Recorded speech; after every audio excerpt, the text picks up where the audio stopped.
सारे स्टेटमेंट्स बनाए, ज्ञानव्यापी बजट को लेके बहुत सारी चीजें बोली। क्या आपको नहीं लगता एक तरह से एक फियर मॉन्गरिंग भी की जा रही है, क्योंकि nature of the worship act का उल्लंघन नहीं किया जा रहा है?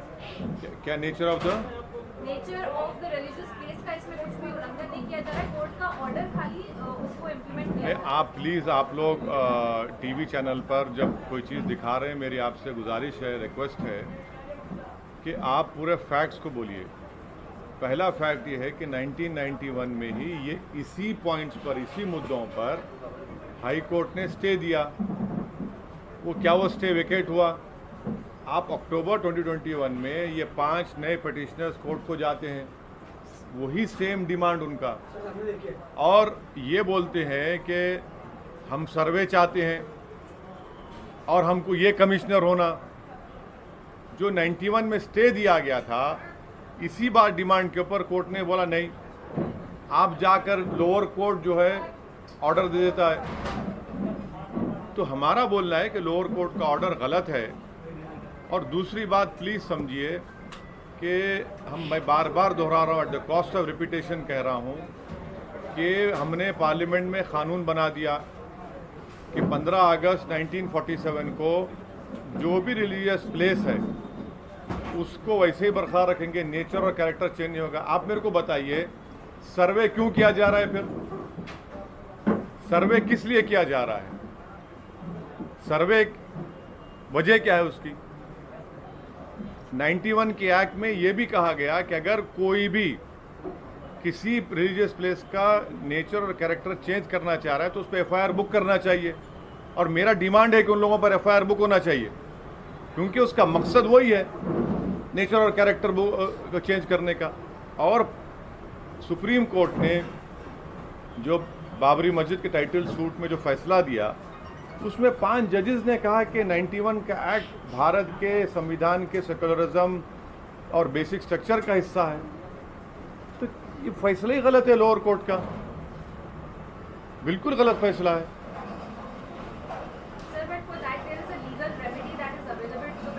Yes, that is why the committee have rightfully gone to the Supreme Court, and the Supreme Court Chief Justice of India had referred this matter to Honorable Justice Chandrachud, and I am sure that the Supreme Court will hear what that side had to say. But as far as I am concerned, this is my opinion, my party's opinion, and also by doing such things, you are taking the country back to the era where we had faced bloodshed, communal riots,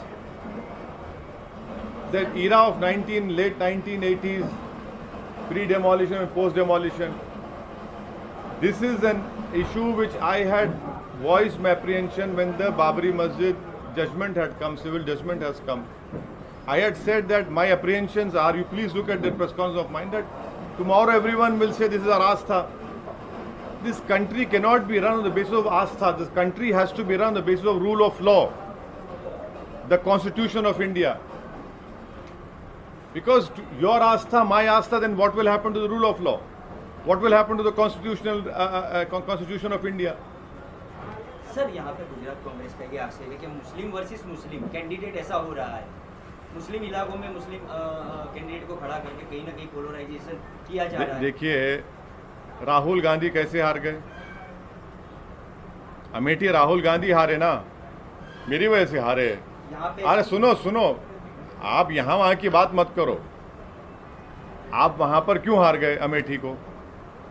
मैं तो नहीं था वहाँ पर, अमेठी हार गए आप। आपके यहीं के एमएलए भाग गए बीजेपी में, मेरे से पूछ के गए। कर्नाटक में भाग गए बीजेपी में, राजस्थान में भाग गए, मध्य प्रदेश में तो सरकार गिर गई, कर्नाटक में सरकार गिर गई। आपकी वजह से बीजेपी सरकार कर्नाटक में बनी, मध्य प्रदेश में बनी। और एक बात सुनिए, 2018 में मध्य प्रदेश, राजस्थान, छत्तीसगढ़ का विधानसभा का चुनाव हुआ। आप तीनों स्टेट जीते ना कांग्रेस ने। और आप जब पार्लियामेंट का इलेक्शन होता है, आप सिर्फ एक लोकसभा जीतते। राजस्थान का मुख्यमंत्री का बेटा हार जाता, मैं लड़ा क्या वहां पर? ये आर्गुमेंट बिल्कुल गलत है। मैं भारत की लोकतंत्र में मुझे इख्तियार है कहीं भी इलेक्शन लड़ने का। आप क्या समझ रहे कि मुसलमान गुलाम है आपका? आपके मुसलमान को क्या यरगमाल बना के रखे, होस्टेज बना के रखे क्या आप? हम लड़ेंगे मुद्दों पर और उन पर छोड़ेंगे जनता के ऊपर, किसको वोट डाले ना डाले। आप मेरे खिलाफ नहीं लड़ते कि हैदराबाद में इलेक्शन लड़ते ना मेरे खिलाफ तो राहुल गांधी आके कैंपेन किए, 2-2 दिन गुजारे वहां पर। मैं क्या रोया क्या छोटे बच्चे की तरह, क्यों आए बोल के? है ये रोना छोड़ो, मम्मी डैडी का जमाना खत्म हो गया। अब एंटाइटलमेंट की पॉलिटिक्स नहीं चलने वाली है। आप राजनीति को एंटाइटलमेंट के नाम पर चलना चाहते कि हम फुला परिवार है। अरे भाई, तुम्हारा ये परिवार संघ परिवार से भी जरूरत नहीं है हमारे को। तो ये चीज है सर। जैसे कि चुनाव आता है तो हिजाब का मुद्दा लाती है, बीजेपी लाती है, हनुमान चालीसा लाती है, लाउड स्पीकर लाती है, अजान लाती है, तो बीजेपी जैसे मुद्दा लाती है, एमआईएम वैसे ही मैदान में आ जाती है। अब क्या बोलना चाह रहे हैं? मुद्दे का मतलब एक तरह से फायदा उठाते हैं या कांग्रेस कहीं ना कहीं दब जाती है? अरे कांग्रेस के एमएलए भाग गए तो मैं दबा रहा हूं क्या उनको? ज्ञानवापी मस्जिद के बारे में कांग्रेस क्यों नहीं मुंह खोलती? बोलो ना भाई, पार्लियामेंट का एक्ट है ना, छोड़ दो मुसलमान की मस्जिद तो छोड़ दो। आपको मुसलमान का और उस मस्जिद से वास्ता नहीं है, मानता हूं मैं, पर कानून से तो वास्ता है ना तुमको। बोलो ना उसके ऊपर कानून क्या ऐसा है। आज बोलते आप, इतने दिन से हम जब बोल रहे थे तो उनको मालूम हो गया कि अब तो मामला गर्म हो गया। हिजाब के बारे में बोलने से आपको डर क्या है? भाई मेरा कल्चर का हिस्सा है, मैं पहनना चाह रहा हूं, मेरी बेटी पहनना चाह रही, कोई नहीं पहनता तो कोई पहनना चाह रही, तो आप क्यों नहीं बोलेंगे उस पर? आप नहीं बोलना चाहते इन चीजों पर। अब कांग्रेस दब रही है तो बहुत अच्छा है, बहुत अच्छा है। वैसे भी अमित शाह ने फिर से पश्चिम बंगाल में सीएए की बात की, आप इसके बारे में क्या कहेंगे? मैं पार्लियामेंट में तो उस बिल को फाड़ दिया ना, आप मेरे से क्यों पूछ रहे? मैं तो फाड़ दिया उस बिल को। मेरा मानना यह है कि भारत के संविधान के खिलाफ है वो कानून, और मज़हब की बुनियाद पर कानून बनाया गया जो भारत के संविधान के right to equality, right to life के खिलाफ है। मैं इस बात का हरगिज़ खिलाफ नहीं हूँ कि अगर कोई पड़ोसी ममालिक से कोई लोग आकर भारत में रिफ्यूजी का स्टेटस मांगता है, दीजिए बराबर। और आपको मैं गुजारिश करूंगा कि हिंदू अखबार पढ़िए। हिंदू अखबार में रिपोर्ट किया कि कई ऐसे हमारे जो हिंदू भाई पाकिस्तान से आए थे वो वापिस चले गए, आपने उनको दिया ही नहीं कुछ भी, क्योंकि आपने दिसंबर 2014 का कट ऑफ लगा दिया। उसमें आप क्यों कट ऑफ लगाते भाई? अगर कोई आ रहा है, पीड़ित आ रहा है, मजबूर होकर आ रहा है, तो आप देखिए ना उसके ऊपर, मगर रिलीजन को क्यों लेके आते आप?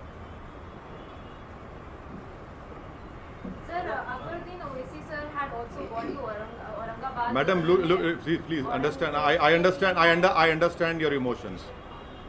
Mr. Akbaruddin Owaisi had gone to Aurangabad to lay a foundation stone for a school in which, irrespective of caste and religion, free education would be imparted to nearly, and once the building is completed, to nearly 800 to 1,000 students. That is why he went to Aurangabad. Now, unfortunately, you people have given a different color. But it is not No. I am asking you, isn't that a ASI protected monument or not? And doesn't ASI comes under Narendra Modi or not? So is he also committing something wrong?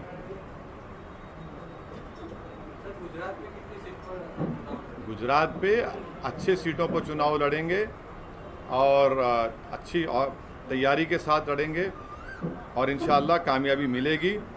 कितने seat पर लड़ेंगे, कहां पर लड़ेंगे, अभी बहुत जल्दी है, मगर उसका फैसला जब होगा आपको साबिर भाई बताएंगे, जो हमारे गुजरात के अध्यक्ष हैं मजलिस के। ताजमहल का भी विषय सामने आया, ताजमहल को लेकर भी पिटीशन की गई है। इस तरह से अलग अलग जो पिटीशन हो रही हैं उसको लेके ऐसा है ना कि देश में गेहूं का शॉर्टेज है, मगर कौन जिम्मेदार है? औरंगजेब जिम्मेदार है। देश में कोयला नहीं है, कौन जिम्मेदार है? बाबर जिम्मेदार है। देश में अनएम्प्लॉयमेंट नहीं है, कौन जिम्मेदार है? शाहजहां जिम्मेदार है। सबके लिए मुगल जिम्मेदार है ना, मोदी जी तो जिम्मेदार ही नहीं है। ये मोदी सरकार शॉर्टेज सरकार है। ये तो ना कोयला है, ना गेहूं है, ना रोजगार है, कीमतें आसमान को छू रही हैं और रुपया गिरते जा रहा है। तो शॉर्टेज सरकार बोलना चाहिए उसको। तो ताजमहल क्या है भाई? इतने साल के बाद हाई कोर्ट ने क्या कहा? देखिए, अभी मैडम का सवाल था, हाई कोर्ट में 2 जजेस ने कहा कि अब तुम कल बोलोगे हमारे चैम्बर में क्या हो रहा है देखना चाह रहे हैं, उसको खारिज कर दिया। लोअर कोर्ट बोलता है नहीं, नीचे आके देख। अब बताइए, हाई कोर्ट में बोल रहा है ये। अच्छा, इनको अभी क्यों ख्याल आया ताजमहल में ये है, ये समझ में नहीं आया। मेरे को लगता है कि वो जो नीचे जाना चाहते हैं ना, वो देखना चाह रहे हैं, बुरा मत मानिए, जोक कर रहा हूँ, कि नरेंद्र भाई मोदी की डिग्री कहीं ना मिल जाए उसमें। एंटायर पॉलिटिकल साइड डिग्री जो नहीं मिलती है उसको देख रहे हैं शायद, कि भाई शायद वहां पर मिल जाए, वही लगता है। सर कल छापी जाने वाले हैं, कल छापी जाने वाले हैं, पब्लिक गैदरिंग करने हाँ, वाले हाँ, हैं। हाँ। क्या कुछ मुद्दे पे बात करने हैं? आइए ना, गरम भाषण होगा, आपको मुद्दा मिल जाएगा। आएंगे सर। हम जो बोलते हैं मुद्दा मिल जाएगा आपको। आइए फिर चलाइए, 6 PM 9 PM नेशनलिस्ट बैठे हैं टीवी पर। त्रिपुरा में फिर से एक बार बीजेपी ने सीएम बदल दिया है चुनाव से पहले। तो त्रिपुरा में इतने बड़े राइट्स हुए थे, वो कंट्रोल नहीं कर पाए बीजेपी, तो अब ये उनका इंटरनल डिसीजन है, उस पर मैं क्या बोल सकता हूँ।